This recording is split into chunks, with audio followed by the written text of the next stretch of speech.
justement dans l'idée d'améliorer ou bien d'atteindre les buts de ces 40 jours et que ce que nous allons partager ensemble vous aide et devienne vraiment un pilier dans les choses qui vont vous permettre d'atteindre le but de ces 40 jours. Jeûner, prier pendant 40 jours, je vous assure que ce n'est pas chose facile, mais c'est très possible. Et nous en sommes au quantième jour déjà là? Septième. 17e, waouh, vous êtes déjà suffisamment avancé. Alors, suffisamment avancé, il ne vous en reste pas beaucoup. Et je suis sûr que le Seigneur va très très bien vous visiter. Vous verrez qu'au 40e jour, vous serez vivant, bien porté, bien portant et libre et en train d'expérimenter de nouvelles choses avec Dieu. Et vous oublierez chaque jour. Autant que vous avez oublié les premiers, les deuxièmes et les troisième jours, autant vous allez oublier aussi même le 39e jour jusqu'au 40e jour. Alors, j'aimerais vous parler d'une chose que vous faites déjà, mais plaise à Dieu que ce soit un challenge et que ça nous défie, n'est-ce pas? C'est généralement des choses que nous faisons, que nous oublions d'habitude. J'ai intitulé cela l'art de prier.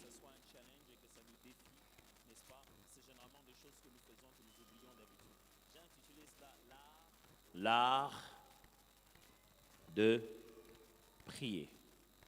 Aidez-moi à dire aux voisins, l'art de prier.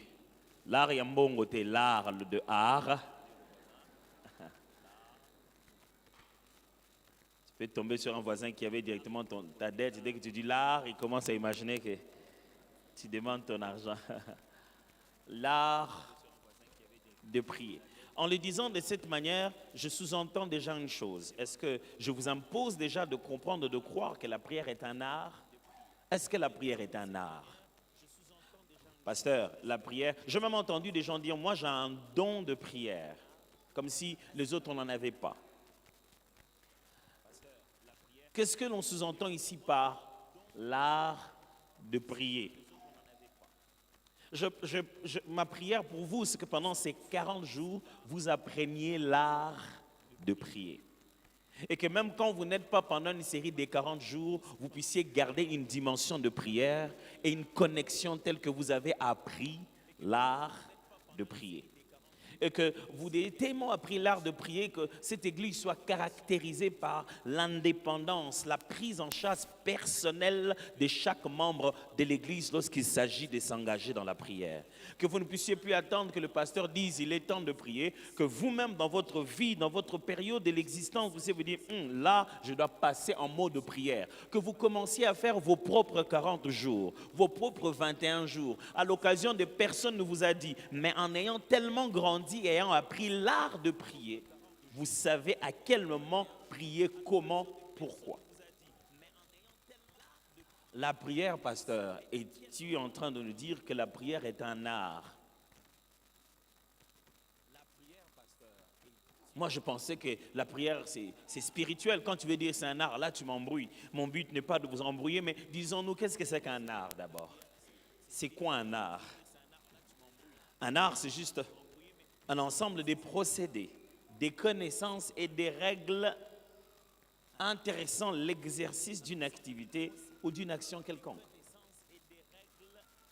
L'ensemble des connaissances, des procédés et des règles intéressant l'exercice d'une activité ou d'une action quelconque.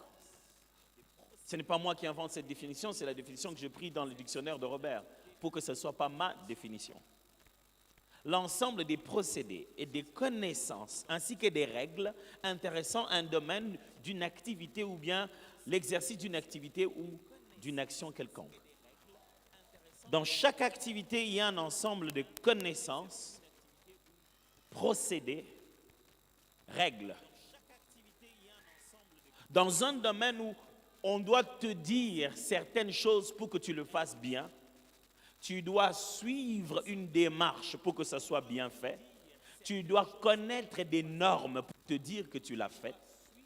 Ce domaine-là devient un art. Quand il y a une manière de faire, il n'y a pas seulement le faire, il faut le faire d'une certaine manière. Il ne faut pas seulement le faire, il faut suivre un procédé. Il ne faut pas suivre seulement des procédés, il y a des règles, qui même des règles universelles. Où que l'on aille dans le monde, si on a respecté les règles, C'est devenu tout un art. Il y a un art dans la façon de parler. Il y a un art dans la façon même de préparer le repas. Je ne vais pas donner des exemples de préparer maintenant, je ne vais pas vous tenter. Il y a un art même dans la façon de s'habiller. Quelqu'un s'habille, on lui dit, mais pourquoi tu as mélangé ces couleurs? Qui a interdit? Pourquoi tu as pris ça, tu as mis ça? Et s'est-il habillé, oui ou non? Oui, mais quelque chose de dérangeant, il a manqué de respecter des règles. Qui a inventé ces règles? Mais il y a des règles qui se sont installées, il y a des normes qui se sont placées. Il y a un protocole à suivre. Il y a une façon de faire. Je me souviens, quand j'étudiais encore en maths physique, des fois on perdait des points dans certaines formes de maths, certains cours. Vous savez, en maths physique, vous avez les 4 formes de maths différemment. Et on perdait des fois des points, non pas parce que la réponse n'était pas bonne, mais parce que la marche n'était pas bonne. Bon, ça c'est un autre débat, c'est plus tard à voir ça. On ne devrait pas normalement nous faire perdre des points à cause de la démarche, parce que la démarche démontre aussi un niveau de génie. C'est-à-dire que je maîtrise très bien les choses au point que je peux le faire comme je veux, mais ce n'est pas grave. Mais on perdait des points parce que tu n'as pas respecté les règles de l'art. Tu ne l'as pas fait comme on devait le faire. Il y a des normes. Non seulement des normes, mais il y a des connaissances, c'est-à-dire il y a un degré d'apprentissage. On te donne des informations. Une fois qu'on t'a donné ces informations, tu commences à bien le faire. On t'explique comment on le fait. C'est vrai que dans tout art, nous n'avons pas tous le même degré de dextérité. On prendrait la guitare, on expliquerait à quelqu'un comment jouer, mais un autre jouerait la guitare comme s'il est né avec. Mais même à celui qu'on apprend, il comprend les règles de l'art. Il commence aussi à les exécuter. Ce que j'essaie de nous dire, c'est que le domaine appelé prière est un domaine dans lequel il y a des procédés, il y a des connaissances, il y a des règles. Il y a des choses, si vous ne les savez pas dans la prière, vous allez prier mal. Je n'invente pas ça. C'est la Bible qui enseigne ça. Vous demandez, vous ne recevez pas parce que vous demandez mal. Donc, il y a demandé mal.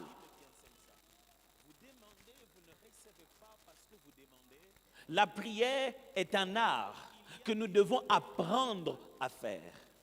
Ce n'est pas quand vous naissez de nouveau que vous devenez directement bon dans la prière. Vous apprenez à prier, mais vous pouvez monter et devenir mieux et meilleur dans la prière. Et c'est ça ma demande à Dieu, qu'après ces 40 jours, toute cette église monte dans sa capacité de comprendre, de saisir l'art de la prière. Oh, s'il y a une chose que mon pays aime bien faire, c'est prier. 40 jours, 21 jours, 121 jours, 101 jours, 89 jours. De fois, on ne sait même plus ce que les chiffres veulent dire. On prie beaucoup. On prie plusieurs fois. Mais vous pouvez plusieurs fois faire la chose de la mauvaise manière. Le nombre n'assure pas le respect de l'art. Quelqu'un qui le fait tous les jours de la mauvaise manière, fait toujours de la mauvaise manière. À force de faire mal, ça ne rendra pas ça bien. Et j'aimerais vous dire une chose qui est une vérité. Quand vous avez tellement mal fait une mauvaise chose, ça va devenir difficile de désapprendre. Est-ce que ça a été clair ça? Let me go back to that. Des fois, il est plus facile d'apprendre à quelqu'un une nouvelle chose que de désapprendre à quelqu'un une ancienne chose. Des fois, il est plus facile que l'ignorant apprenne, que celui qui croit connaître puisse abandonner sa vieille connaissance. Vous avez déjà vu quelqu'un qui tient les stylos mal. Il met ici le dernier doigt. Il écrit comme ça. Il a 32 ans. Tu veux lui apprendre à tenir ça autrement. C'est-à-dire, il doit désapprendre. C'est-à-dire, il doit oublier. Il doit arrêter de faire ça. Il va devenir plus lent que vous. Vous voyez quelqu'un qui utilise son ordi, il touche dans tous les sens lui-même. Vous lui dites non, c'est pas comme ça. Il y a une position pour placer les mains en dactylographie. Tu n'as pas à bouger beaucoup. Tu lui apprends la position, mais il devient lent. Mais dis-lui, touche comme tu touches là, comme il le fait toujours. Il va faire vite. Il a tellement appris la mauvaise chose pendant longtemps qu'il n'a plus envie d'apprendre la bonne chose parce qu'il a l'impression que ça le ralentit. Je prie Dieu que pendant ces 40 jours, le Saint-Esprit t'aide à désapprendre et à réapprendre les bonnes choses à une telle vitesse que tu vas trouver que c'est mieux d'apprendre la bonne chose. Lisons la Bible, pasteur. Lisons la Bible. Luc chapitre 11, versets 1 à 13. Je crois que j'ai oublié mon mouchoir. Est-ce que je peux en avoir? Oh, il y en a ici, désolé. Il y en a. Je ne connaissais pas où je devais trouver ça. Merci. Vous y êtes? Vous y êtes? Ok. Luc chapitre 11, à partir du verset 1. J'aimerais vous demander, s'il vous plaît, vous pouvez lire avec moi à haute voix, ne fût-ce que les 3 premiers versets. On y va. 1, 2, 3. Jésus, lorsqu'il eut achevé, un de ses disciples, enseigne-nous à prier. Il leur dit, quand vous priez, dites, Père, que ton nom soit sanctifié, que ton règne vienne. Donne-nous chaque jour notre pain quotidien. Je vais lire à partir de 4. Pardonne-nous nos péchés, car nous aussi nous pardonnons à quiconque nous offense, et ne nous induis pas en tentation. Il leur dit encore, si l'un de vous a un ami, qu'il aille le trouver au milieu de la nuit pour lui dire, ami, prête-moi 3 pains, car un de mes amis est arrivé de voyage chez moi, et je n'ai rien à lui offrir. Et si, de l'intérieur de sa maison, cet ami lui répond, ne m'importune pas, la porte est déjà fermée, mes enfants et moi sommes au lit, je ne puis me lever pour te donner des pains. Je vous l'ai dit, même s'il ne s'élevait pas pour le lui donner parce que c'est son ami, il s'élèverait à cause de son importunité et lui donnerait tout ce dont il a besoin. Et moi, je vous dis, demandez et l'on vous donnera, cherchez et vous trouverez, frappez et l'on vous ouvrira. Car quiconque demande reçoit, celui qui cherche trouve et l'on ouvre à celui qui frappe. Quel est parmi vous le père qui donnera une pierre à son fils s'il demande un pain? Ou s'il demande un poisson, lui donnera-t-il un serpent au lieu d'un poisson? Ou s'il demande un œuf, lui donnera-t-il un scorpion? Si donc méchant comme vous êtes, vous savez donner des bonnes choses à vos enfants, à combien plus forte raison le Père céleste donnera-t-il le Saint-Esprit à ceux qui lui demandent? Je ne sais pas si vous avez remarqué au premier verset. Ici, il s'agit de Jésus qui veut enseigner sur la prière. Ce n'est pas lui qui voulait enseigner. Jésus, lui, était en train de pratiquer la prière. Il a pratiqué la prière d'une manière si inhabituelle pour les disciples qui sont venus lui demander cela. Si Jésus priait comme eux, ils n'avaient pas besoin d'apprendre. Ils ont vu Jésus prier à un certain endroit. Après, quand Jésus a fini de prier, je ne sais pas comment ils se sont organisés. Peut-être ils ont dit, toi, va lui demander. Il y en a un qui est allé dire à Jésus, est-ce que tu ne peux pas nous enseigner comment prier? S'il avait dit ça et qu'il s'était arrêté, j'allais dire, il n'y a que Jésus, bien-aimé, qui peut t'enseigner comment prier. Mais il a dit, comme Jean l'a enseigné à ses disciples. Il a dit, peux-tu nous passer les règles de l'art de la prière, que tout rabbin en passe à ses disciples? Jésus, tu ne vas pas être le premier à enseigner la prière. Jean aussi l'enseigne à ses disciples. Enseigne-nous aussi, à nous, ta méthode, ton approche, comment prier. Enseigne-nous. Jésus s'est mis à leur enseigner, il leur a donné une façon d'aborder Dieu. Il dit, quand vous priez, dites Notre Père, ainsi de suite. Après avoir parlé du Notre Père, Jésus donne un exemple. Il dit, la prière en fait, Jésus était bon en enseignement et l'un des éléments les plus forts de l'enseignement de Jésus, c'était des paraboles. Il utilisait des images pour que ça reste dans la tête. Et il dit, lequel de vous, s'il a un ami qui vient en plein milieu de la nuit Il dit, bon, écoute, mon ami, j'étais en train de voyager, mais je suis obligé de m'arrêter ici, il fait tard. Est-ce que je n'ai pas quelque chose à manger chez toi? Et il s'est dit, ah, mon cher, je n'ai rien. Je vais aller frapper la porte de l'autre ami. Finalement, on a combien d'amis? 3 amis.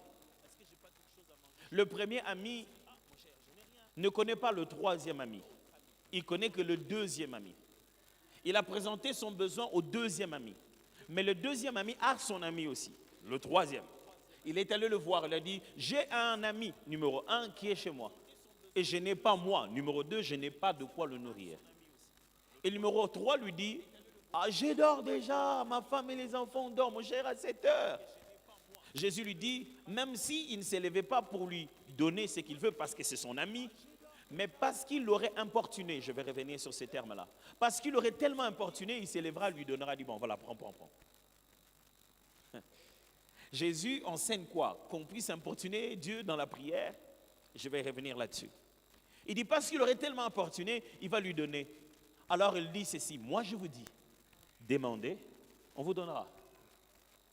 Frappez, on vous ouvrira.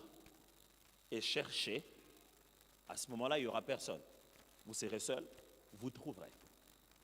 Frappez, de l'autre côté, on vous ouvrira. Demandez, de l'autre côté, on vous donnera. Mais cherchez, il n'y a personne de l'autre côté. C'est vous qui trouverez. On va y arriver. Alors, Jésus leur donne donc cet enseignement très fort au sujet de la prière. Mais est-ce que vous avez remarqué, mes frères, la Bible dit, les disciples ont dit à Jésus, enseigne-nous comment prier. J'ai même entendu les gens dire, la Bible dit, vous n'avez pas besoin d'être enseigné, l'onction elle-même vous enseignera. Pourquoi les gens citent la Bible là, juste pour un jet de mots? Et la Bible vous a dit, vous n'avez pas besoin d'être enseigné sur la prière. L'onction elle-même vous enseignera la prière. Vous n'avez pas besoin d'être enseigné sur la prière. Et ces textes-là, vous l'avez lu dans son contexte. Est-ce que ça veut même dire ce que vous êtes en train de nous faire dire? Ou bien on est tous en train de courir derrière le verbe enseigner? Que veut dire enseigner? Enseigner veut dire faire apprendre une science, un art, une discipline à quelqu'un, à un groupe. Les lui expliquer en lui donnant des cours et des leçons. Faire apprendre un art à quelqu'un. C'est ça enseigner. Faire apprendre quoi? Un art, une science, une discipline. La prière, lorsque les disciples disent à Jésus, enseigne-nous, ils veulent dire, apprends-nous l'art de prier. Mes frères, il ne suffit pas seulement de prier. Quand on parle de la prière chrétienne, il faut que le maître exécute une prière si différente que les disciples ont envie d'en connaître les règles. L'Église ne grandit pas parce qu'on se rencontre que pour prier. L'Église grandit dans la prière parce que l'on croit que la manière de prier de notre leader obtient tellement de résultats qu'on aimerait apprendre de lui comment prier. C'est ça ce qu'il y a ici. Ils ont dit, Jésus, nous avons vu que ta façon d'aborder la prière obtient tellement de résultats. Apprends-nous. Donc l'Église grandit non seulement de l'enseignement de la prière, mais aussi de la démonstration des exaucements de ses enseignants. Ok? Si on est là, mes frères et sœurs, c'est soit parce que Dieu exauce et on veut apprendre comment entrer dans cette procédure d'exaucement pour qu'il nous exauce aussi. Alors si vous ne croyez pas que Dieu exauce, regardez seulement cet endroit. Quand on est arrivé ici, c'était désert. Quand on est entré ici, qui pouvait imaginer qu'il y aura Philadelphie ici à cet endroit? Je connais comment cet homme et cette femme sont arrivés ici. Et quand j'arrive et je vois ça, j'ai dit, il y a un Dieu que prie Timothée Mbenguela. Ce Dieu-là exauce. Je vais entrer dans ce Dieu-là. Ok. Je vais me répéter comme ceci. Si nous venons pendant 40 jours, nous sommes en train de chercher un Dieu qui peut te bâtir une maison, même à l'étranger, en commençant par zéro. C'est ce qu'on est en train d'apprendre. On est en train d'apprendre un Dieu qui te protège en terre étrangère et qui t'élève là où tu ne pouvais pas l'imaginer et qui rendra ton nom grand dans les endroits où tu es sans effort humain. C'est ça que nous sommes en train d'apprendre. Et ça s'apprend. C'est un art. Aidez-moi à dire aux voisins, la prière est un art.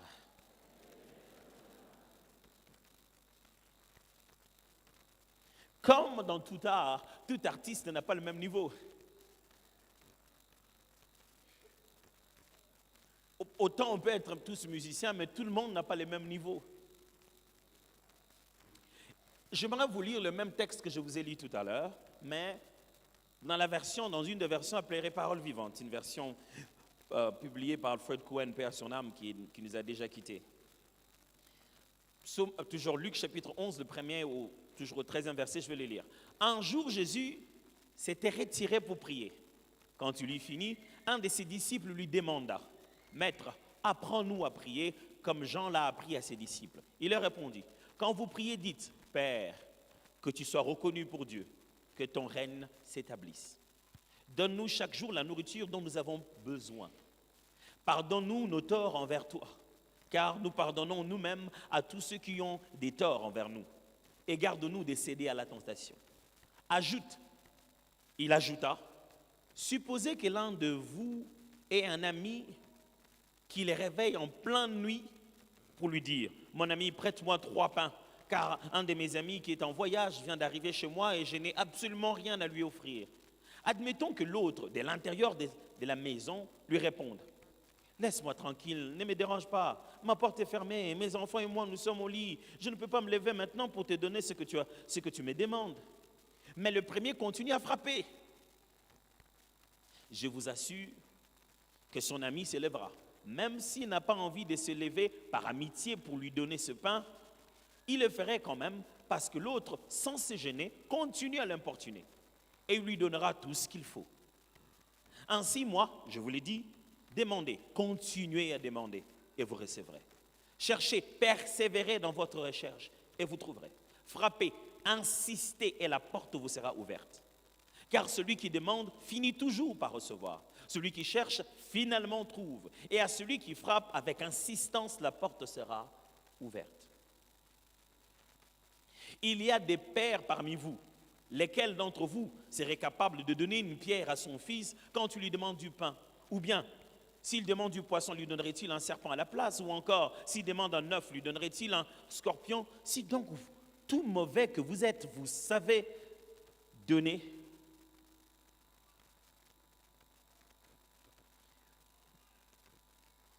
vous savez donner à vos enfants ce qui est bon pour eux, à plus forte raison, votre Père céleste donnerait-il les dons de l'Esprit Saint à ceux qui lui demandent. Mes frères et sœurs, je n'ai plus à vous démontrer que la prière est un art. La question est celle-ci. Êtes-vous prêt à apprendre l'art de la prière? Quand je dis que la prière est un art, ça suppose 4 idées. 1. Il y a des connaissances qu'on peut apprendre pour grandir dans la prière. Il y a des connaissances qu'on peut apprendre pour grandir dans la prière.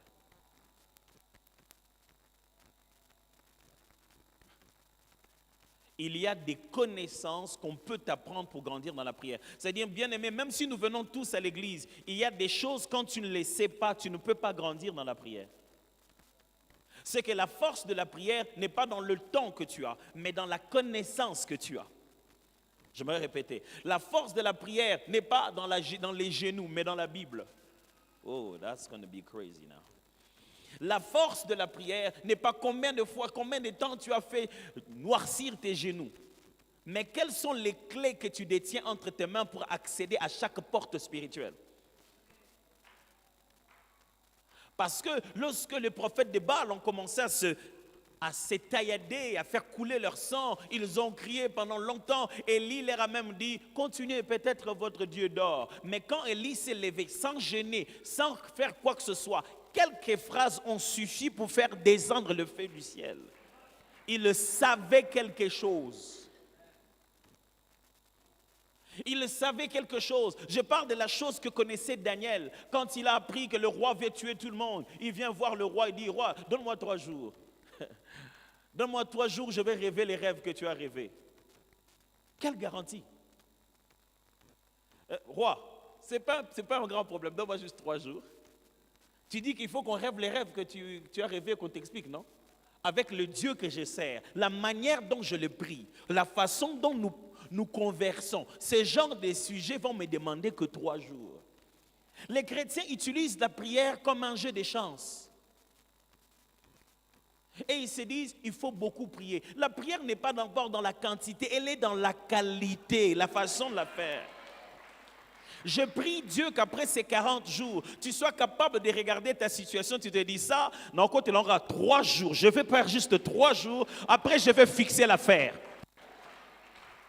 C'est ça le sens de la prière. Qui dit l'art de prier, il dit qu'il y a des connaissances qu'on peut apprendre pour grandir dans la prière. Je me souviens, la fois où j'ai dû acheter quelque chose ensemble avec ma femme. Quand j'achetais des choses, elle me disait toujours, toi vraiment, tu ne sais pas débattre. Hein? Je me dis, débattre pourquoi? Toi, tu es venu de chez toi, tu as mis un prix. Moi aussi, je suis venu de chez moi, j'ai mis un prix. Pourquoi tu dois imaginer que toi, tu dois me bouffer de l'argent? Soyons sincères, tu as mis le prix. Et un jour, j'ai ramené quelque chose, j'ai dit à ma femme, vraiment, j'ai acheté ça. Le monsieur là m'a fait une faveur. Disons que la chose coûtait, j'ai dit comme ça, $100. Il m'a dit, tu as acheté ça comment? J'ai dit $100. Ça? J'ai dit oui. D'ailleurs, le monsieur m'a fait faveur, je lui ai donné 98 parce que je n'avais pas les 2 autres. Il t'a fait faveur en te donnant 98. Ma femme m'a pris vraiment comme un bleu, quoi. C'est vraiment, c'est seulement par amour qu'elle n'a pas osé m'appeler Yuma. Mais son regard me le disait.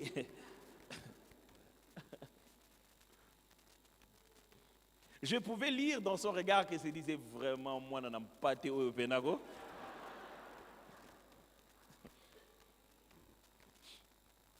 Et la fois, on a acheté quelque chose avec elle.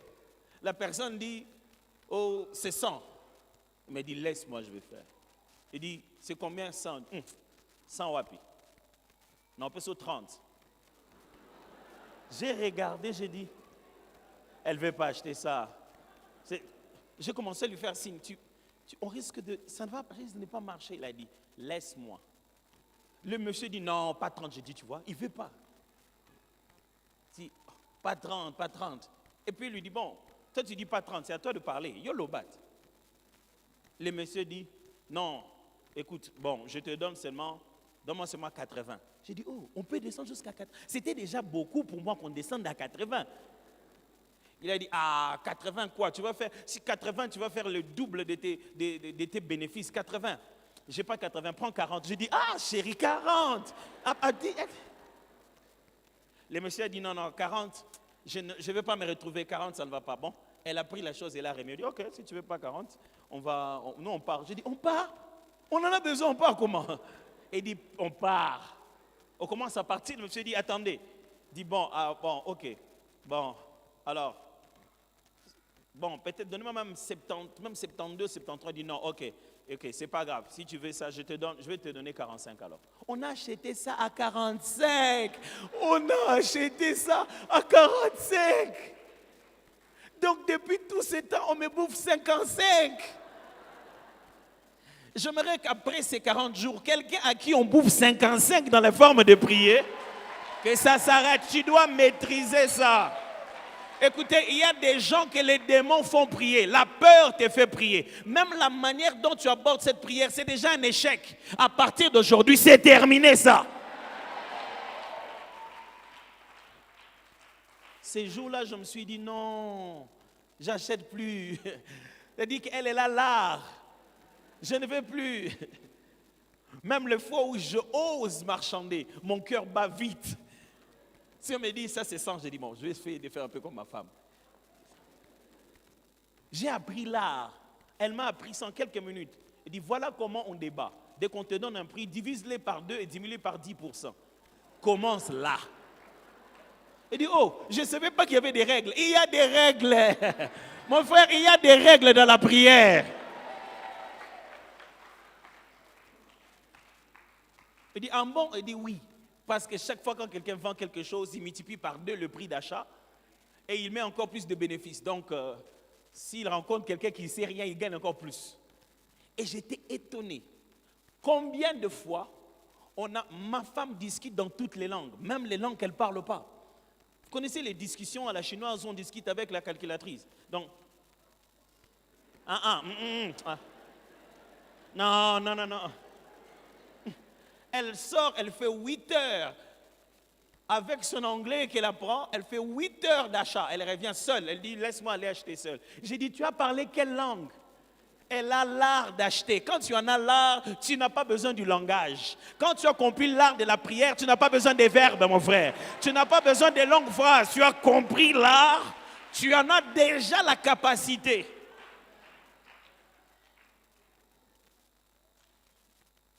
Ce qui fait que quand il faut acheter, je n'ai pas besoin d'interprète. Même si on va acheter ou à Dubaï, j'emmène seulement ma femme. Même avec la calculatrice, ça suffira. Qui dit l'art de prier sous-entend deux. Il existe différents niveaux dans le domaine de la prière. Oh, ce n'est pas que les disciples ne priaient pas, ils priaient déjà. Mais ils ont vu la façon de prier de Jésus, ils se sont dit, ça on n'a pas encore fait. Il existe différents niveaux dans le domaine de la prière. J'ai entendu des gens croire, même, je les ai même entendus le dire avec un air tellement religieux. C'est disant non, on ne prie pas beaucoup comme vous là. Moi, les matins, je fais seulement ma petite prière, je recommande ma journée à Dieu. Vous, c'est vous qui voulez vous compliquer pour rien. Moi, je recommande ma journée à Dieu, mais voilà, Dieu me bénit. Qui t'a dit que les gens sont bénis parce qu'ils prient? Les gens sont bénis parce qu'ils respectent les règles de séma et de moisson et les principes de l'effort. La prière, tu en as besoin pour toute autre chose. Continue à avoir. Le jour où on va couper en bas, tout ce que tu as eu en haut va tomber brusquement. Alors tu viendras demander la prière chez les pasteurs. Parce que tu ne sais pas comment réagir. C'est là que tu vas commencer à te plaindre. Vraiment, les serviteurs de Dieu maintenant, si seulement Dieu les élève, leur téléphone ne passe plus. J'ai voulu m'appeler les pasteurs, j'étais dans les problèmes, j'avais besoin qu'ils prient pour moi. Le téléphone de Dieu est ouvert, maman. C'est parce que tu ne sais pas comment l'appeler directement, c'est ça? Tout le jour, je te donne le numéro personnel de Dieu. Mais tu veux que chaque fois, moi, je l'appelle à ta place.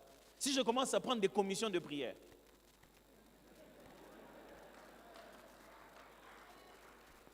comme le Congolais aime bien le faire, tu veux voir un chef, il prend une commission. Si chaque fois que tu me demandes de voir Dieu à ta place, je dis, Seigneur, quand tu le béniras, n'oublie pas mes 10%. On vous apprend, nous vous apprenons à contacter Dieu individuellement sur un numéro personnel par une relation qui n'a plus besoin de nous. Mais pour ça, il y a des niveaux.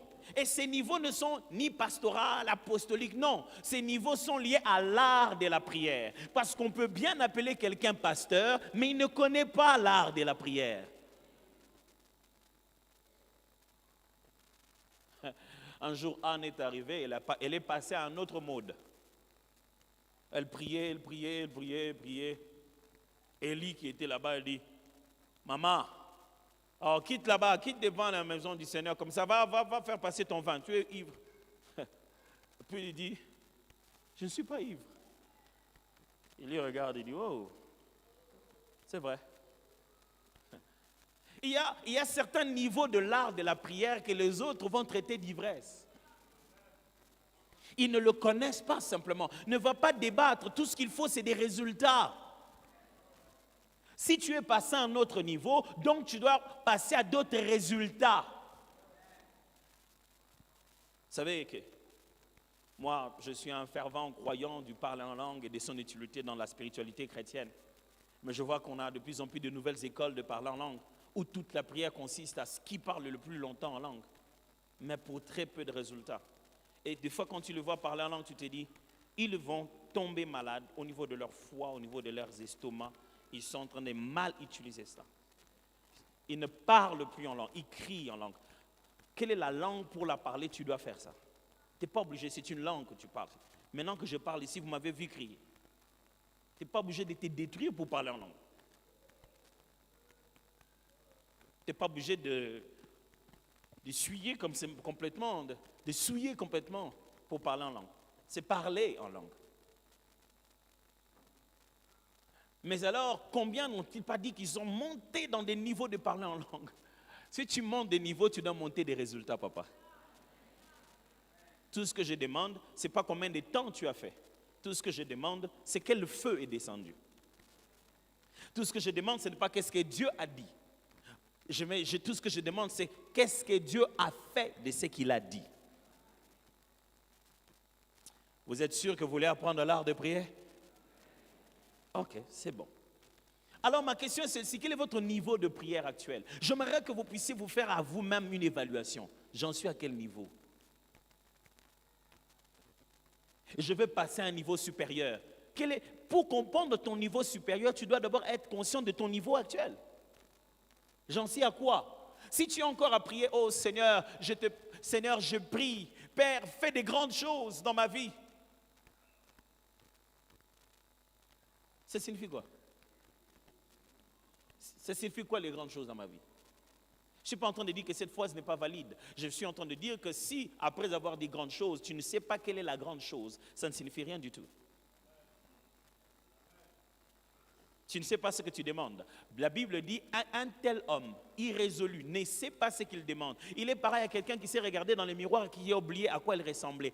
Qu'un tel homme ne puisse jamais attendre de Dieu un exaucement. Quand tu dis grand chose, ça ressemble à quoi? Si tu ne connais pas ton exaucement, si tu ne visualises pas ton exaucement, tu ne le reconnaîtras pas.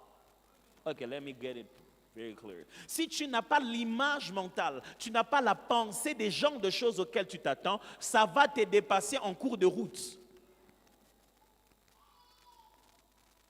Je vais encore répéter ça. Tu es en train de demander quoi à Dieu quand tu dis, oh Père, fais des grandes choses que le monde sache que tu es mon Dieu. Comme quoi? Tu t'attends à quoi? Seigneur, toi-même fais seulement ce que tu veux. Mais mes frères, arrêtez cette façon bizarre de donner à Dieu l'alphabet pour que lui-même compose des mots. Vous savez en quelle année a été créé l'alphabet? Et puis de quel alphabet vous lui donnez? Phénicien, hébreu, juif? Qui vous a dit que tout le monde fonctionne avec l'alphabet? Il y a des cultures qui fonctionnent avec des pictographies, avec des caractères. Dieu veut que tu lui parles et tu lui donnes l'alphabet. C'est comme ça. Donne l'alphabet à ta femme, tu vas voir si tu vas manger ce jour-là. Oh, chérie, tu me dis rien, tout ça. Dis, chérie, je te donne l'alphabet. Toi-même, commence à utiliser ça chaque matin comme tu veux. Elle te donnera aussi l'alphabet de la cuisine. Tu vas commencer à utiliser toi-même comme ça. Mes amis, je suis en train de vous dire ici qu'il y a des niveaux de prière. Et on va y accéder de plus en plus. 3, il y a des connaissances qui garantissent les résultats de la prière. Autant je vous ai dit qu'il y a des connaissances qu'on doit apprendre ou qu'on peut apprendre, je suis en train de renforcer l'idée qu'il y a des connaissances qui garantissent les résultats de la prière.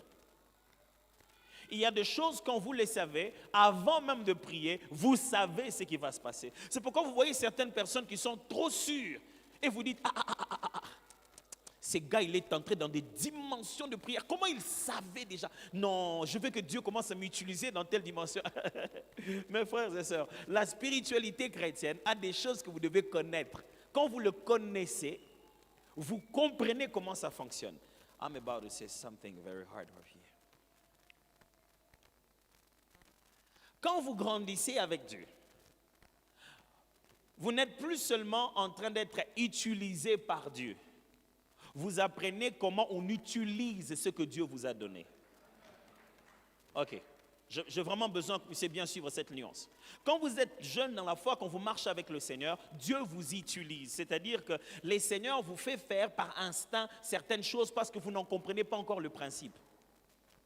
Mais quand vous grandissez, vous devez comprendre comment fonctionne la chose que Dieu vous a donnée. Parce que quand vous en avez l'âge, Dieu vous donne certaines choses. C'est à vous de les utiliser.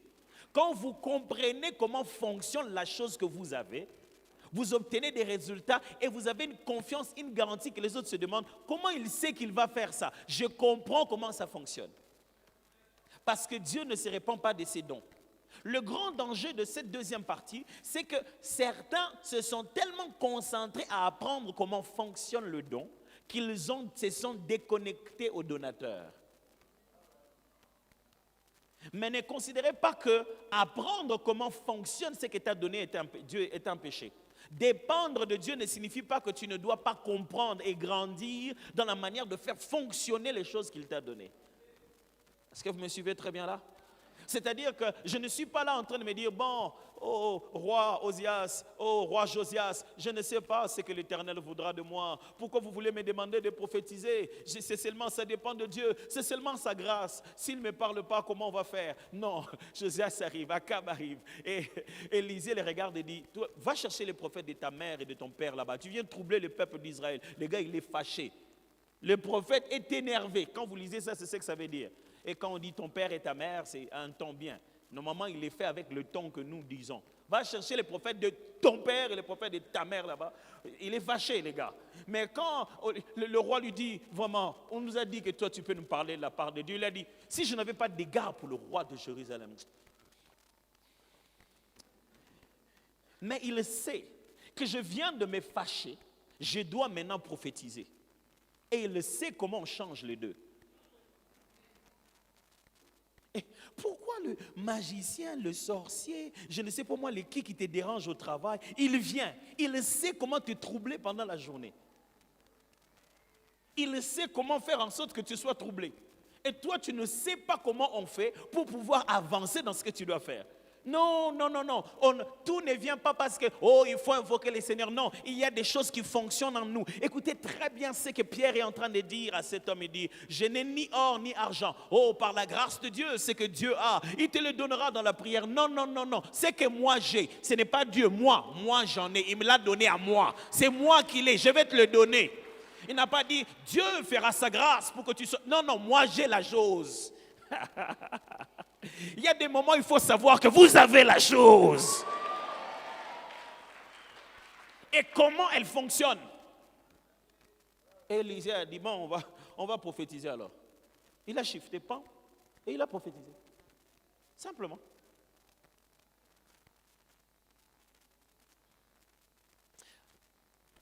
Il y a des connaissances de la prière, quand vous les avez, vous êtes garanti du résultat. Vous n'avez même pas peur.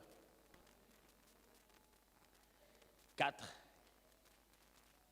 Il y a une bonne et une mauvaise manière de prier. J'espère que je ne vous ai pas perdu. Ce sont les 4 idées fondamentales. Quand je suis en train de dire l'art de prier, ça signifie quoi?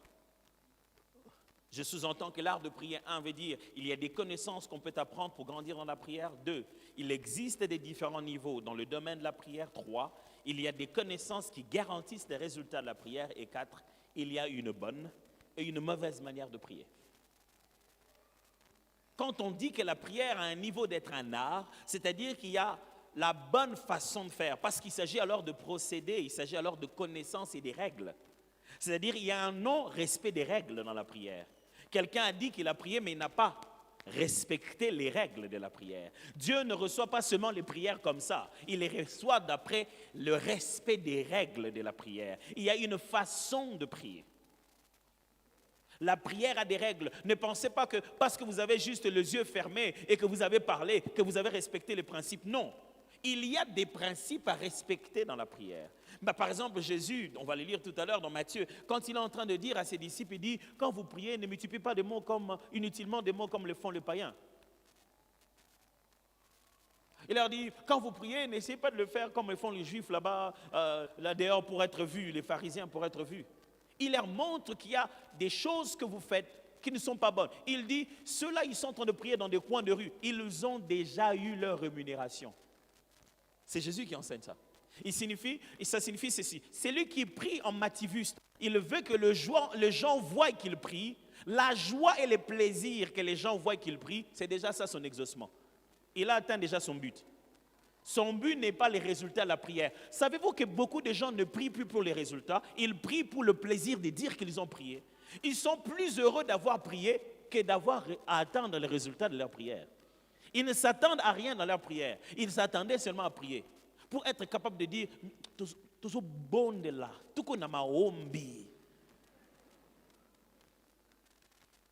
Mon frère, on a beaucoup prié pour toi. Je ne cherchais pas la quantité de la prière. Je cherchais l'exaucement. Aujourd'hui, les gens ont plaisir d'avoir passé beaucoup de temps dans la prière. Ça nourrit leur ego. Ça leur fait sentir qu'ils sont plus spirituels que les autres. Et dans ces beaucoup beaucoup de temps de la prière, ils sont dans beaucoup de souffrances, ils ont beaucoup d'attaques, ils sont... Moi, je pensais que beaucoup de prières devaient te faire moins de problèmes, plus de résultats, plus de victoires. On dirait que plus tu fais beaucoup de prières, plus ça fait beaucoup d'attaques. Parce que le diable, il attaque beaucoup les gens qui prient. C'est pourquoi les gens n'aiment pas prier. Il s'est dit, prier, c'est se mêler des problèmes pour rien. Quel est ce royaume où lorsqu'on t'envoie au front, on te diminue les soldats pour te protéger? C'est quoi? C'est dans quel royaume tu es? Un jour, j'étais en train d'expliquer quelque chose à l'église. C'était tellement fort pendant ce séminaire, j'ai expliqué un peu certaines notions de démonologie et tout ça, comment les choses fonctionnent et tout. Alors je leur ai dit, mes amis, je ne veux même pas que vous puissiez croire qu'à la fin de ces séminaires, vraiment pasteur, la façon dont tu prêches ces choses, le pasteur va avoir des combats, il faut qu'on protège, on prie pour ses enfants, que vraiment Dieu protège ses enfants. Les diables, les démons qu'on chasse là, quand ça va revenir, ce sont des menaces inutiles que le diable t'a mis dans la tête. Et c'est avec quelle puissance que je l'ai chassé? Quand je rentre à la maison, il n'y est pas. Oh, c'est faux. Je suis suréquipé par le pouvoir de Christ qui garantit la protection de ma famille. Oh non, non, non, non, non, non. Je ne travaille pas pour un boss qui va m'envoyer et puis quand il m'envoie, ça fonctionne. Quand je rentre, ça ne fonctionne pas. Non, non, non. Ce que j'ai amené à l'église, je l'ai avec moi partout où je vais. C'est-à-dire que où que ce soit, où ils vont vouloir qu'on se batte, là, je gagnerai la bataille parce que la victoire a déjà été obtenue à la croix de Golgotha. Non, pasteur, des fois quand vous faites comme ça, il y a des retours et des représailles, c'est des menaces de l'ennemi, ça n'existe pas. Avec quel a été les retours de la croix de Golgotha? C'est parce que tu crois au retour que tu veux. Est-ce que l'ennemi ne va pas tenter de venir encore demain plus fort? Oui, mais celui qui est avec moi est plus puissant que... Oh, il est tous les jours plus puissant. Je ne travaillerai pas pour un maître qui m'expose au danger et qui ne sait pas me protéger quand je rentre. Où sont partis les anges avec qui j'ai travaillé à l'église?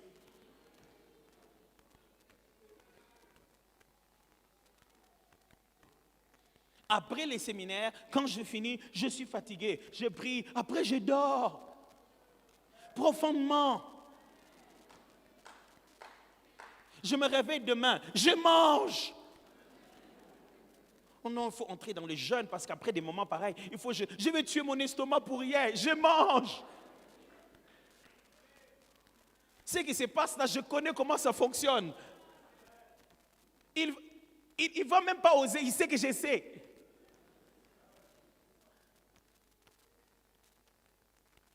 Un jour, quelqu'un m'a dit, pasteur, vous avez chanté cette chanson des l'autre côté. Vous savez que le monde des ténèbres, il est vraiment fâché contre vous. J'ai dit, oui, je sais. Où est le problème? Ce n'est pas hier qu'ils sont fâchés contre nous. Avant de venir ici, on a fait le concert et l'autre côté. Pasteur, on a vu des choses incroyables. Incroyables. Exactement comme dans la vidéo.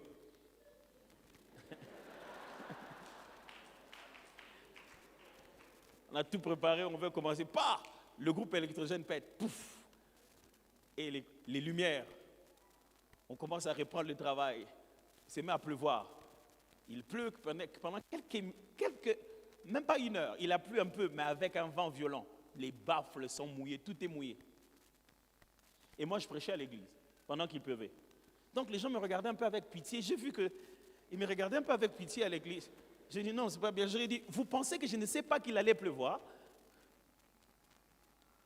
Pour quel gouvernement je fonctionne? Comment je peux ne pas être débriefé sur ma mission? Et j'ai dit, il va pleuvoir.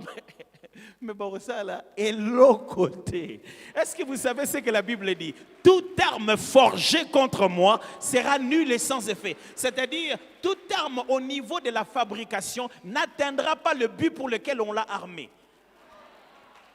C'est-à-dire, quand on l'a fabriqué, on a mis défaut de fabrication. Quand il tire pour que ça aille à droite, ça ira à gauche. Le but qu'il avait avec cette arme-là. Et loko babeti selimboula, yangonde le kumu na bizo. Ça veut dire que toutes les raisons qu'ils mettront dans leurs efforts deviendront les raisons de notre gloire. On est arrivé, tout le monde était là, un peu en train de paniquer. Il dit, c'est quoi? Il y a eu tellement de gens qu'il n'y avait plus de billets à vendre. On a dû fermer les portes parce qu'on ne savait pas où mettre les gens. Ils sont venus dans la pluie. Plus ils ont essayé de montrer qu'ils nous attaquaient, plus les gens ont dit, il faut aller, c'est bon.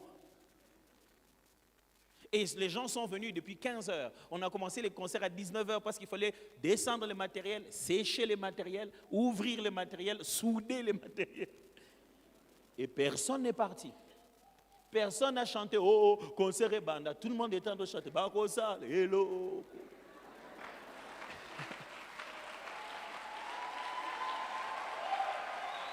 Et tu veux qu'à ce moment-là, moi, je fasse quoi? Oh, j'arrache. Oh, non, non, non, non, non, non, non, non, non, non. À chacun son travail. Moi, je vais chanter. Lui, il va s'occuper de cette affaire-là.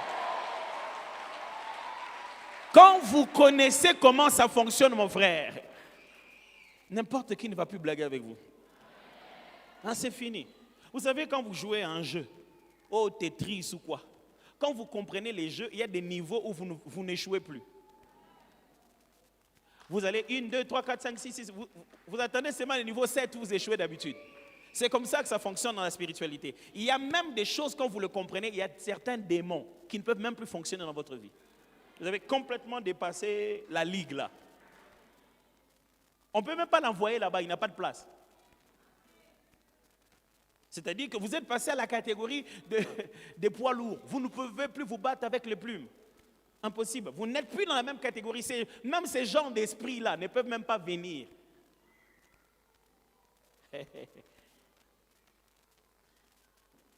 Alors, est-ce que jusqu'ici ça va?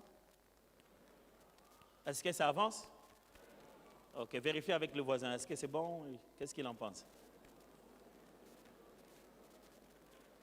Ça va? Il a dit quoi? Il apprend? Si vous avez un voisin qui ne vous parle pas, levez la main, on va vous changer de place.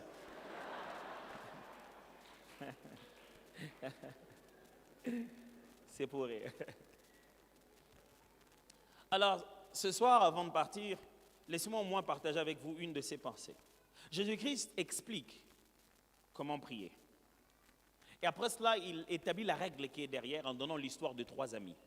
Après avoir parlé de l'histoire de 3 amis, il revient sur 3 verbes qu'on n'a pas vus à l'intérieur, mais il les ressort clairement. Il dit, demandez, on vous donnera. Cherchez, vous trouverez. Et frappez, on vous ouvrira. Car on donne à celui qui demande et on ouvre à celui qui frappe et celui qui cherche trouve. Ce verbe demander, frapper et chercher sont conjugués, je ne vais pas vous embrouiller avec le grec, mais il y a un temps de conjugaison dans le grec qui exprime un genre de présent continuel. C'est-à-dire, faites-les encore et encore et encore. C'est pourquoi dans l'une des versions que je viens de vous lire de Paroles vivantes, il dit, demandez, continuez à demander. Frappez avec insistance. Cherchez avec persévérance. Il ne s'agit pas de demander une fois, ou de frapper une fois, ou de chercher une fois. L'idée de ces verbes, chaque fois dans leur conjugaison, veut dire continuellement. Pendant que vous demandez encore, vous continuez à demander. Une chose que vous avez demandé là est déjà arrivée, vous continuez à demander. C'est un peu l'idée de s'aimer. Ne vous arrêtez pas parce que vous ne savez pas à quel jour et à quel moment vous allez récolter. Demandez, cherchez, frappez. Et si on essaie de comprendre, de découvrir l'art de demander, l'art de chercher et l'art de frapper, qu'est-ce que vous en pensez? Intéressant? Commençons par demander. J'aimerais partager avec vous fondamentalement 3 grandes idées qui peuvent vous aider dans la façon de demander. Demander n'est pas un problème, vous savez. Un chrétien doit apprendre à demander à Dieu. C'est Dieu qui nous demande, qui nous dit de lui demander. En toute chose, faites connaître vos désirs, vos besoins. C'est Dieu qui veut qu'on lui demande. Mais voici la première des choses que je m'aimerais qu'on le comprenne. Nous devons venir à Dieu pour nos besoins, tout en sachant qu'il répond aussi aux désirs de notre cœur. Nous devons venir à Dieu pour nos besoins, tout en sachant qu'il répond aussi aux désirs de nos cœurs. Ça, c'est la première clé en matière de demander. Demander sous-entend qu'il y a un dialogue. Demander sous-entend que de l'autre côté, c'est celui à qui tu parles qui a les moyens de répondre à ta demande. Et une chose qu'un chrétien doit savoir, c'est que nous devons nous approcher de Dieu avec nos besoins. Nous devons demander à Dieu, venir à Dieu pour nos besoins, tout en sachant qu'il répond aussi aux désirs de notre cœur.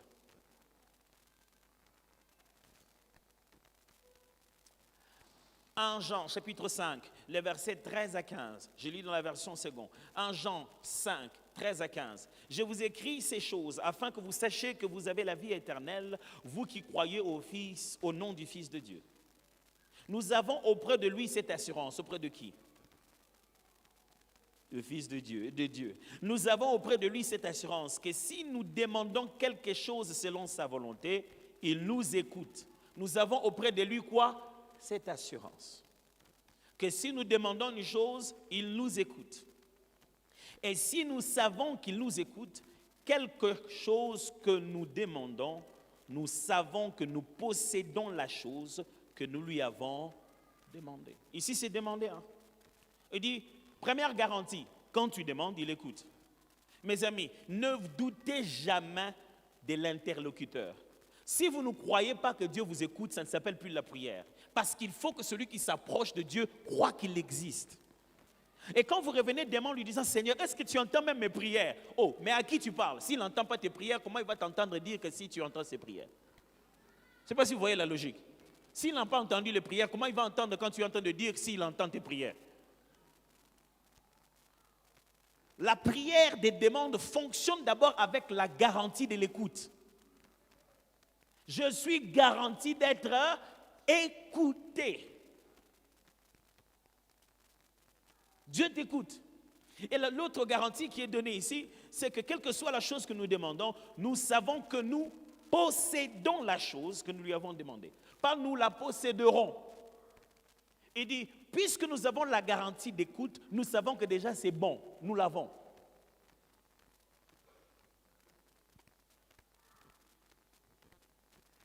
La parole vivante dit, du même texte, je vous écris tout cela pour que vous sachiez avec certitude que vous possédez la vie éternelle, vous tous qui croyez au Fils de Dieu. C'est pourquoi nous pouvons nous approcher de Dieu avec une joyeuse assurance. Nous sommes certains que si nous demandons ce qui est conforme à sa volonté, il nous écoute. Et si nous savons qu'il nous écoute, nous avons en même temps la certitude de l'objet de nos demandes, quel qu'il soit, nous est déjà acquis. Vous n'avez peut-être pas vu cela, mais dans le grec, le mot ici, quelle que soit la chose que nous demandons, ce mot est aussi traduit par besoin, quel que soit le besoin que nous avons. Besoin dans l'idée, quelle que soit la requête que nous introduisons. Des fois, quand nous demandons à Dieu, nous ne faisons pas la différence entre nos besoins, nos plaisirs et nos désirs. Je vais répéter ça. Nous ne faisons pas la différence entre nos besoins, nos plaisirs et nos désirs. La prière commence à devenir difficile pour toi quand tu n'y vas que pour tes plaisirs et tes désirs. Alors Paul dit que si dans tes plaisirs, dans tes désirs, il est possible que la convoitise t'ait conduit à ça. Alors il dit, vous demandez, vous priez, vous demandez, vous ne recevez pas parce que vous demandez mal pour satisfaire à votre convoitise. Une chose qui est certaine quand vous faites la prière des demandes, c'est que Dieu résolvera toujours vos besoins, même si vous n'avez pas prié pour ça. C'est la responsabilité paternelle. L'enfant n'a pas besoin de demander d'aller à l'école. C'est ton enfant, c'est à toi de l'amener à l'école. Nos besoins sont une garantie de réponse. Si tu veux te sentir à l'aise et voir que Dieu te répond, demande-lui tes besoins. Alors il faut faire la différence entre les besoins, les désirs et les plaisirs. Nos désirs et nos plaisirs, les choses que nos cœurs désirent et les plaisirs qu'on veut avoir sont fortement influencés par ce que le monde nous montre. Tu n'as pas besoin d'un iPhone 14, on en est à combien maintenant? 16? 17? 14 seulement? Les temps d'arriver à 200?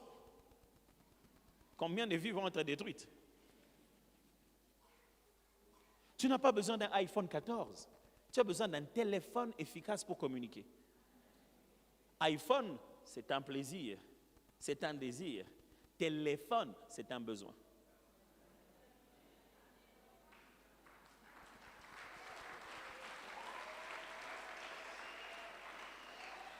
Tu n'as pas besoin d'une Lamborghini ou d'une Range Rover.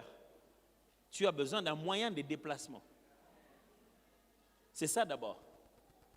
Dieu te donnera toujours ton besoin, toujours, parce qu'il est Père. Il te le donnera même sans que tu n'aies formulé la prière.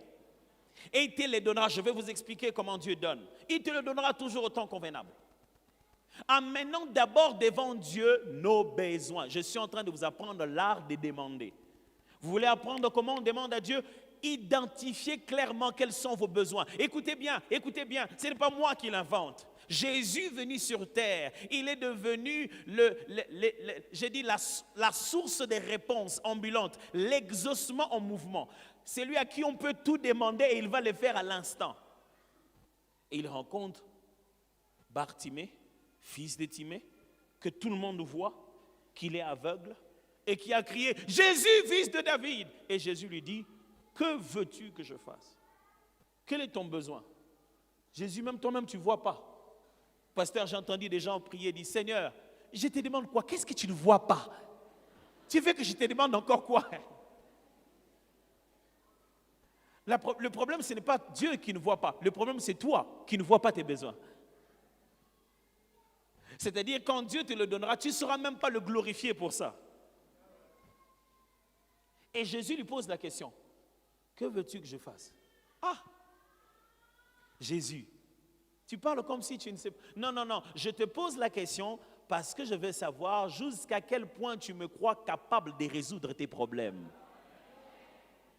Parce que tu peux aussi me dire, donne-moi de l'argent. Parce que jusqu'à aujourd'hui, beaucoup de gens sont passés devant toi. Tu leur as demandé que de l'argent. Si tu cries mon nom, est-ce que c'est pour la même demande?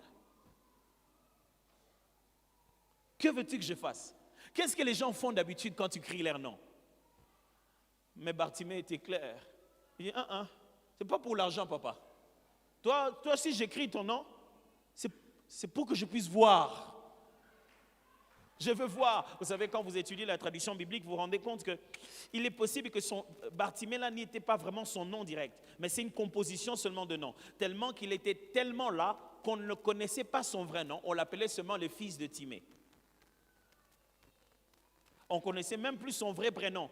Certaines traditions disent qu'il est possible que ce n'ait pas été son prénom direct. C'est seulement le fait qu'on l'indique comme ça, le fils de Timée, le fils de Timée, le fils de Timée.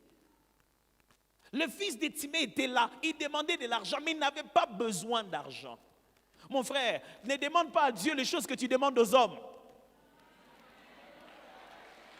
Quel est ton vrai besoin?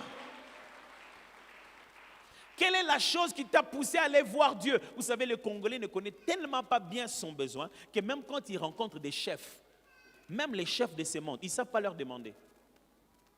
Oh chef, vraiment, ça signifie quoi? C'est exactement comme ça aussi que nous prions. Oh Dieu, je suis dans ta présence, je ne sortirai pas tel que je suis venu. Tu es venu comment? Tu ne sais même pas. Maintenant, comment tu sauras comment tu es sorti?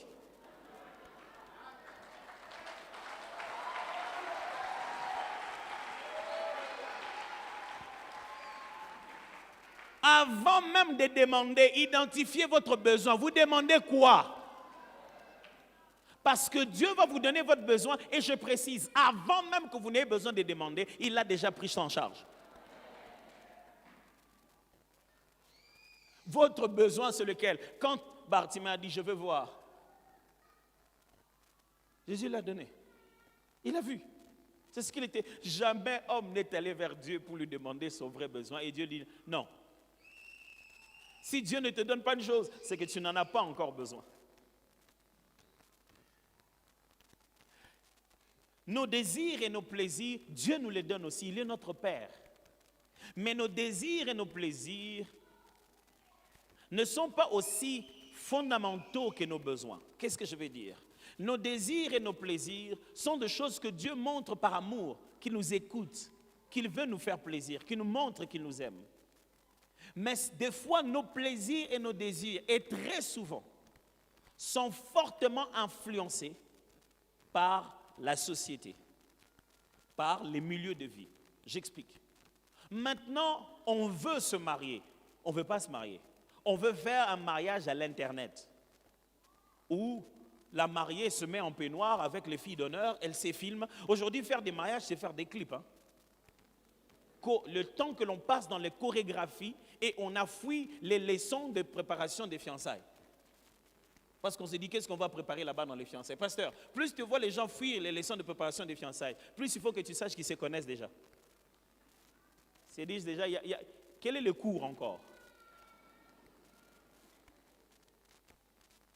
Mais il ne manque pas à la répétition de l'entrée. La Corée, à l'entrée incroyable. Ça, ce n'est pas le mariage. Ou non, ça, ce n'est pas le mariage, ça, c'est la fête. Le mariage, c'est rester ensemble, passer par des moments difficiles, c'est pardonner et s'écouter. Pendant de longues années, continuer à avancer. C'est ça que Dieu va te donner. Mais de tout le temps que toi tu parles de mariage, tu ne parles pas de ça. Toi tu parles de l'histoire que tu as vue sur Internet. Et tous les jours tu pries, tu dis Dieu ne m'exauce pas. Et même quand Dieu te donne un frère, tu le regardes, tu te dis, oh, pendant que ce mariage est bon, vraiment. Beaucoup de gens, pasteurs, ont rejeté l'exaucement de Dieu parce qu'ils ne connaissaient pas leurs vrais besoins. Ils connaissaient que leur désir et leur plaisir. Et leur besoin est venu et ils l'ont chassé à la recherche de leur désir. Le premier but de la prière, c'est d'abord que Dieu rencontre ton besoin. Je vais vous donner un exemple qui va peut-être être un peu plus clair. Je prends les enfants à l'école, on revient à la maison. C'est bientôt l'heure de manger. Mais les enfants me disent, papa, nous on veut aller acheter la glace.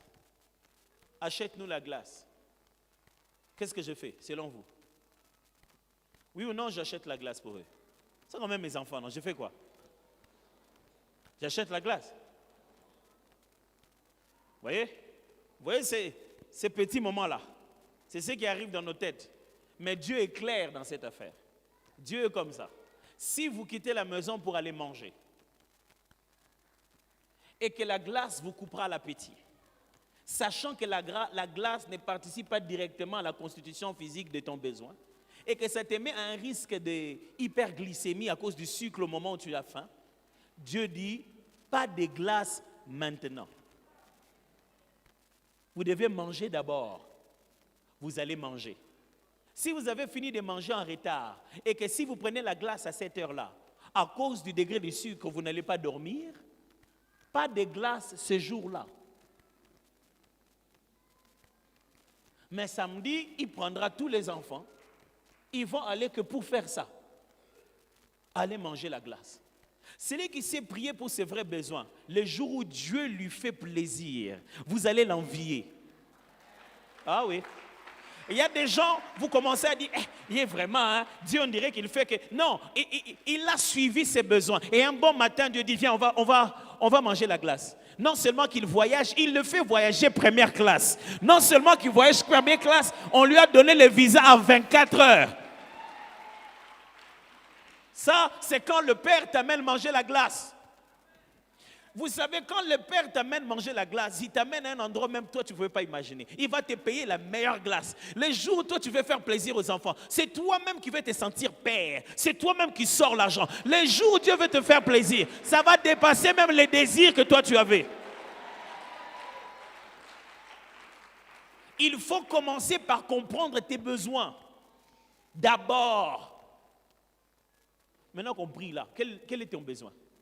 Eh pasteur, moi vraiment on a besoin que Dieu, qu'on puisse m'augmenter les salaires, vivre avec ces salaires. Je n'arrive pas à tenir la maison. Non, ton besoin ce n'est pas les salaires. Ton besoin c'est plus d'indépendance financière. Ok? Et ce n'est pas obligé de passer par le salaire. Là, tu es en train de lui dire, viens chez moi, mets ta main sur l'enfant et il sera guéri. Tu lui montres même la méthode. Là, tu es en train d'aller chez Élisée, de lui dire, je pensais que le prophète allait sortir, il allait étendre sa main et je serai pur. Toi, tu veux être pur, oui ou non? Oui, va te laver dans le Jourdain. Il y a des fois pour que Dieu te rende indépendant financièrement, au moins, on va l'ongolio moussala. Oh. C'est là que tu te dis, pasteur, vraiment, on a prié, Dieu a même dit qu'il va me donner de l'argent. Pasteur, c'est ce que les gens de Dieu, maintenant m'ont enlevé du travail. Oui, mais c'est ton salaire qui t'empêche de réfléchir en entrepreneur. Et tant que tu as des béquilles, tu ne marcheras pas. Écoutez-moi, Jésus est le miraculeux qui chasse les gens du deuil avant de ressusciter les morts. Ok, let me go back to that. Il vient et dit, mais pourquoi vous pleurez? Non, non, non, c'est fini, l'enfant dort. Il dort comment? Réveille-les d'abord, après on va être sûr. Non, vous pouvez partir déjà, l'enfant dort. J'ai pris un Dieu qui me garantit déjà les résultats pendant que je suis encore dans le processus. Deuxième chose à savoir sur demander. Je vous ai dit, d'abord nos besoins, vous devez les identifier. Deuxième chose, je vous dis, les besoins sont déjà garantis dans la prière. Je n'ai pas cessé de le dire d'ailleurs dans la première partie. Nos besoins sont déjà garantis dans la prière. Je vais lire avec vous Philippiens 4, 6. Philippiens 4, 6 dit ceci. Ne vous inquiétez de rien. Philippiens 4, 6. Ne vous inquiétez de rien, mais en toute chose, faites connaître vos besoins à Dieu par des prières et des supplications avec des actions de grâce. C'est Dieu lui-même qui dit, faites connaître vos besoins. Dans la parole vivante, on dit ceci. N'entretenez aucun souci. J'aime bien cette version parce que le français est vraiment le plus actuel, quoi. N'entretenez aucun souci. En toute situation, exposez vos besoins et vos souhaits à Dieu. Et les leur faisant connaître dans vos prières. Intercédez avec confiance et sérieux. Exposez vos requêtes avec précision, sans oublier d'exprimer aussi votre reconnaissance. Vous avez entendu ça? Vous savez, la langue grecque a des mots qui ont plusieurs sens en même temps. Et j'aime cette version parce que c'est une version dynamique. Ça signifie que ça donne pour un même mot plusieurs variantes de la même réalité. Il dit ceci. Intercédez avec confiance et sérieux. Exposez vos requêtes avec précision, sans oublier d'exprimer aussi votre reconnaissance. Mais l'ancien français dit, mais en toute chose, faites connaître vos besoins à Dieu par des prières, des supplications, avec des actions de grâce. Mais l'idée, c'est que vous devez intercéder avec confiance et sérieux. Quand vous présentez vos requêtes, ça doit être avec précision. Mais les besoins sont déjà garantis d'exaucement. Et le verset 19 de même Philippiens 4 dit, « Et mon Dieu pourvoira à tous vos besoins selon sa richesse avec gloire en Jésus-Christ. » La version Parole vivante dit, « D'ailleurs, mon Dieu subviendra pleinement à tous vos besoins selon sa richesse glorieuse manifestée en Jésus-Christ. » Paul est en train de dire ceci aux Philippiens, je ne vais pas rentrer trop dans le contexte, c'est dans un contexte de collecte, comment il devait donner pour pouvoir aider les autres saints par-ci par-là dans le monde, et il est en train de leur montrer que Dieu subviendra à leurs besoins aussi. Alors il dit ceci, « Et mon Dieu subviendra à vos besoins selon sa richesse. » J'aime bien ça. Il dit, c'est selon sa richesse. Ok. Dieu est riche de quoi?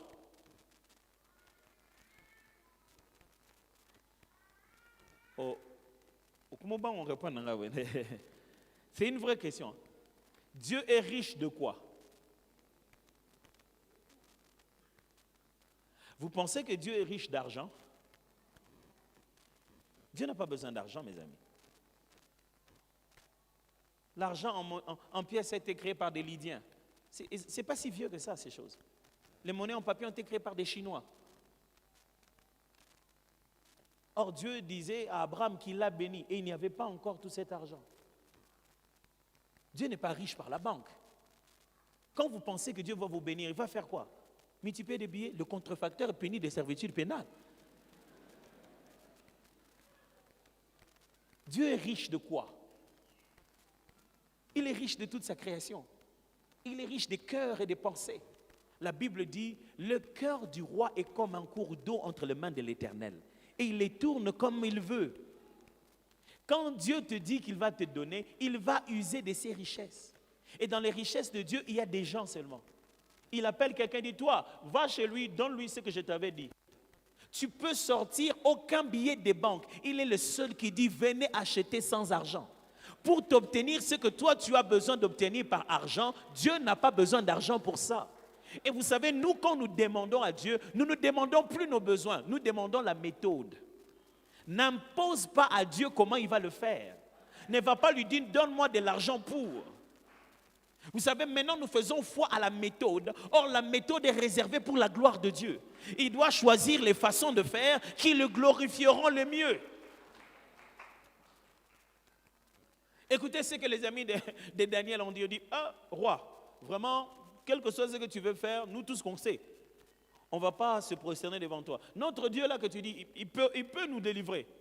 Ils ont commencé d'abord par dire ça. Notre Dieu peut nous délivrer. Et même s'il ne nous délivrait pas, sache que roi, nous n'allons pas nous prosterner devant toi. Ils n'étaient pas en train de dire, roi, tel que nous sommes là, nous n'allons pas brûler. Dieu va envoyer un feu qui va nous protéger. Il dit, notre Dieu a toutes les possibilités. Mais voici ici à quoi nous devons rester fidèles. Notre part, c'est de ne pas nous agenouiller. Chez lui, il a plusieurs possibilités. Il peut arrêter ta bouche là au moment où tu parles. Il peut faire ce qu'il veut. Et Dieu, j'aime comment il l'a fait. Non seulement il n'a rien fait devant le roi, pendant la route. Il n'a rien fait. Il y a des moments où Dieu n'agit que quand tu es à l'intérieur du feu. Et toi, tu priais pour ne pas entrer dans le feu. Toi, tu passes tout ton temps de prière. Dieu, que je n'entre pas dans le feu. Pendant que lui, il est là en train de dire, je t'attends ici dans le feu. Oh Père, que je n'entre pas dans le feu. Je t'attends ici dans le feu. Quand tu es jeté dans le feu, tu entres avec tristesse. Seigneur, comment tu ne m'as pas protégé? Mais non, moi j'étais dans le feu. Regarde bien dans le feu. Est-ce que tu brûles? Est-ce que tu brûles depuis que tu es dedans? Seigneur, comment tu as laissé ces gens vraiment dans le boulot? Ils m'ont combattu, on m'a même enlevé du boulot. Est-ce que tu dors affamé?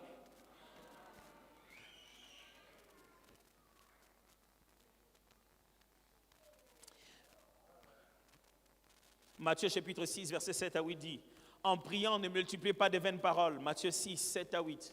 En priant, ne multipliez pas de vaines paroles comme les païens qui s'imaginent qu'à force de paroles, ils seront exaucés. Ne leur ressemblez pas, car votre Père sait de quoi vous avez besoin avant que vous ne lui demandiez. La version Parole vivante dit ceci. Dans vos prières, ne rabâchez pas des tas de paroles à la manière des gens de tout le pays. Ceux-ci s'imaginent qu'à force de paroles, ils se feront exaucer. Ne faites pas comme eux. Après tout, Dieu est votre Père. Il sait ce qu'il vous faut, bien avant que vous ne le lui demandiez. Après tout, Dieu est votre Père. Mes amis, pendant ces 40 jours, ce que Dieu attend, ce n'est pas que tu parles beaucoup, mais que tu dises la bonne chose. Je ne sais pas si vous avez déjà suivi quelqu'un qui parle beaucoup sans rien dire. Tu as envie de le couper. Attends, papa, vas-y. Il n'y a rien qui m'énervait quand mon fils grandissait. Quand il t'appelle, papa, vous savez quand l'enfant te touche comme ça, il n'aime pas arrêter. Tu es occupé. Papa.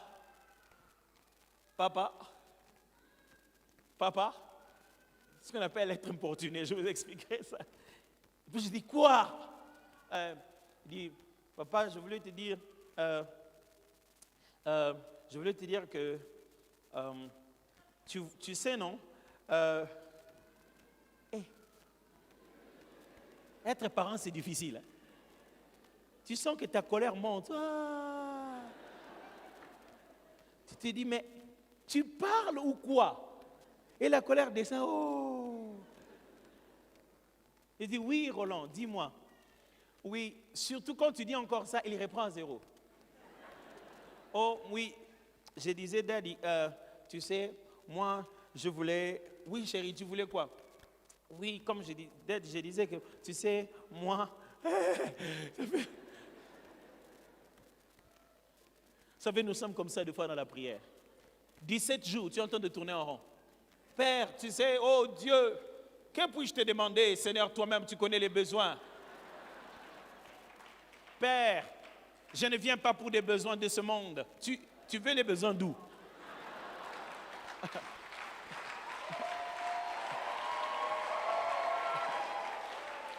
N'ayez pas peur de demander. Nous n'avons qu'un seul papa. Il n'y a que lui.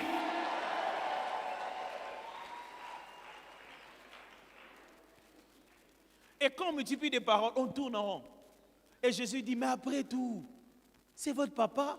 Ce n'est pas dans l'argument que vous allez le convaincre de votre besoin. Ce n'est pas ce que mon fils m'explique au sujet de l'école qui va me pousser à payer les Minerval. Je vais payer les Minerval. On parle seulement du sujet de Minerval. Mais je ne vais pas dire, tu ne m'as pas convaincu. Je vais pas, explique-moi un peu, je vais payer quoi? Dieu ne fait pas ça avec toi.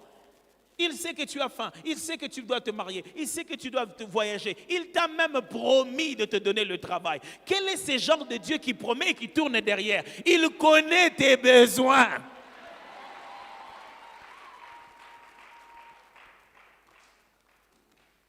Demain, je vais vous expliquer le troisième point en matière de demande, les bases sur lesquelles Dieu nous exauce. Je vais vous donner 7 raisons pourquoi Dieu nous donne quand nous demandons.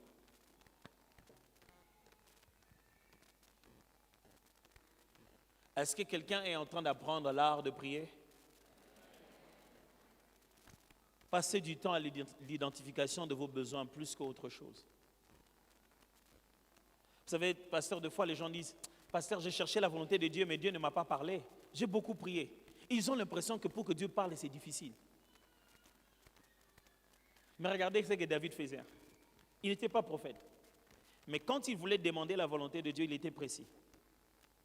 Quoi qu'il usait de l'Umim et du Turim, il utilisait donc les éléments de l'éphod, les éléments de l'égarement du sacrificateur pour pouvoir reconnaître la pensée de Dieu. Mais il était clair dans sa question.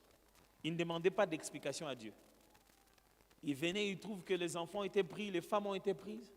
Il dit, Seigneur, le suivrai-je, le rattraperai-je? La réponse, il n'y en a qu'une, oui ou non.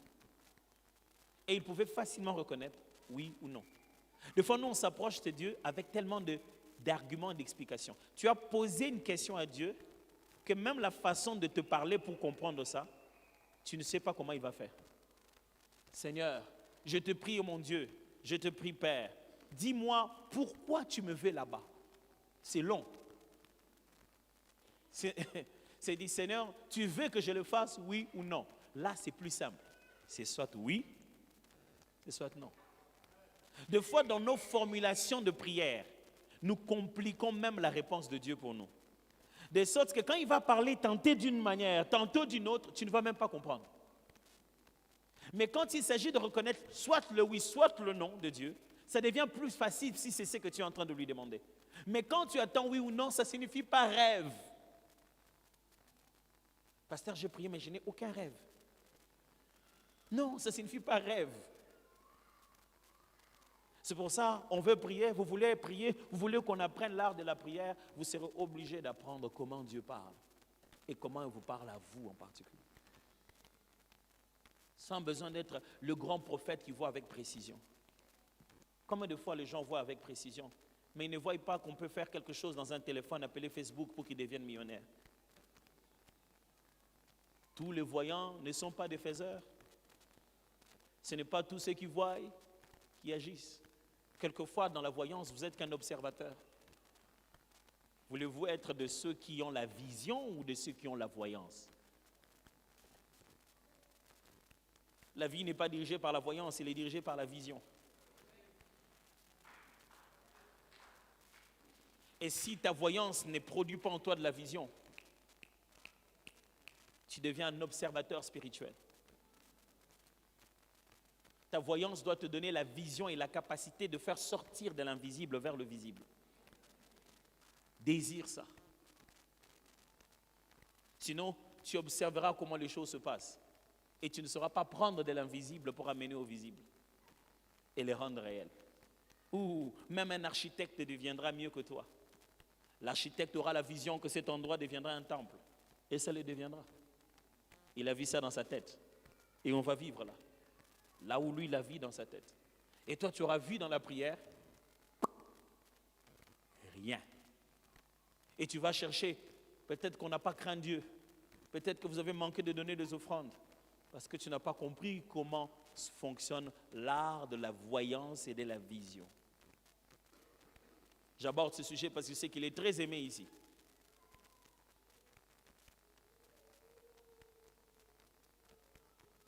Seigneur,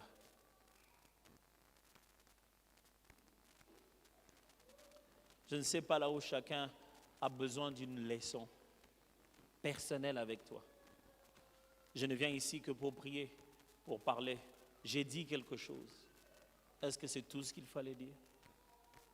Je vais vous exhorter de prier juste avant que le pasteur vienne donner des annonces. Je respecte le temps qu'il m'a donné et comme il veut respecter le temps qu'il vous a aussi donné. Donc on est encore dans le bon. Mais je veux que vous puissiez juste faire une prière à Dieu et lui demander, Seigneur, enseigne-moi l'art de prier de façon personnelle. Que dans les choses qui se disent, je veux savoir ce que moi je dois faire à partir de là où je suis. Prions ensemble, s'il vous plaît. Prions ensemble.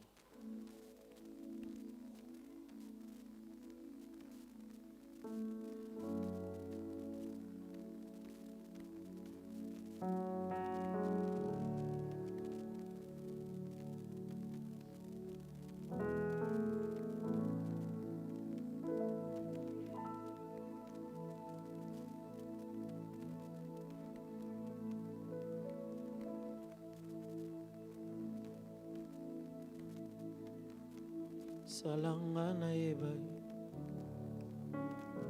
aposa ya motema na yo loba na yo kai mabanzo ya molimo na yo bongo ngala kokisa papa aposa ya motema na yo bongo ngala loba maloba ye mayeko simba loba ngana yoka mabanzo ya monimo na yo simbanga na ningana ye nanguya ya okona ala brate chata la ketebos. C'est à Dieu que tu es en train de parler comme ça. Tarababra chate kelebote ende la bashata Ozanzambe na bolingo Zambe Obonge Ngina Yaya loku mweza ya nanye Loku mango nyonso Loku mweza ya nanye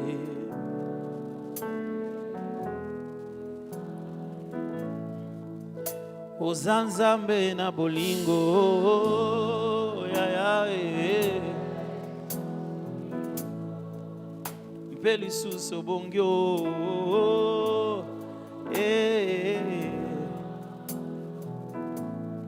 ya loku mweza ya yo Partez directement vers vous.